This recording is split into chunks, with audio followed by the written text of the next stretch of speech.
Hello and welcome. I am Lori Lander, life and personal growth coach for women and founder of a 501c3 nonprofit for girls called Girls in the Know. And I am so glad that you are tuning in today. Before we dive in, I have a question for you. When was the last time that you celebrated yourself? Think about that question for a moment. Do you take time out to celebrate yourself and your small wins? Celebrating yourself daily is super important. And when you take pause to acknowledge and reflect on your accomplishments, it reminds you to focus on the good stuff in life and it allows you the space to practice gratitude. I like to call it savoring the moment. I also believe that when you take time to celebrate, this boosts your confidence and your morale and can help with motivation and encouragement. I talk about this a lot with my clients, and I found this can be especially hard for women.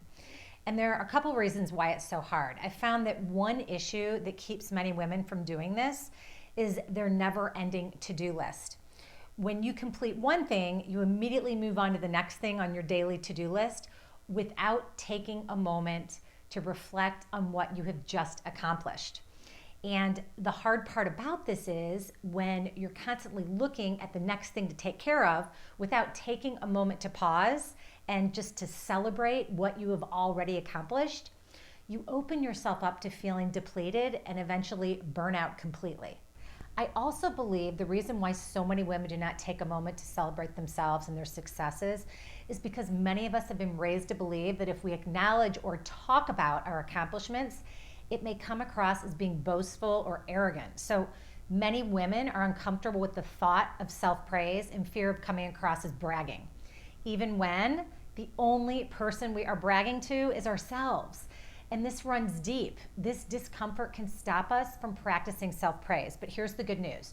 There are ways to help you move past these uncomfortable feelings and allow yourself to embrace your accomplishments with pride. For example, the next time you achieve something, no matter how small, simply pause and say to yourself, "Great job," or "I'm so proud of myself." You could reward yourself with a little something, whether it be a new pair of yoga pants or a caramel macchiato from Starbucks. You could also sit in silence for a few minutes and embrace how good you feel in that moment as you practice lots of self-love. Do whatever fills you up, and that is really what is most important. So I encourage you to take pause today and celebrate yourself or a recent accomplishment, and then come back and post in the comments below so we can celebrate along with you. I also want to encourage you to join the Female Empowerment Community private Facebook group if you have not done so already. And this is where we as women all come together and share inspirational insight, support, encouragement, and empowering tips and strategies to help you thrive in your life. You can click on the link below this video to join or visit facebook.com/groups/the Female Empowerment Community. I hope you found value in today's episode. Wishing you a wonderful week ahead, and I look forward to seeing you back here again next week.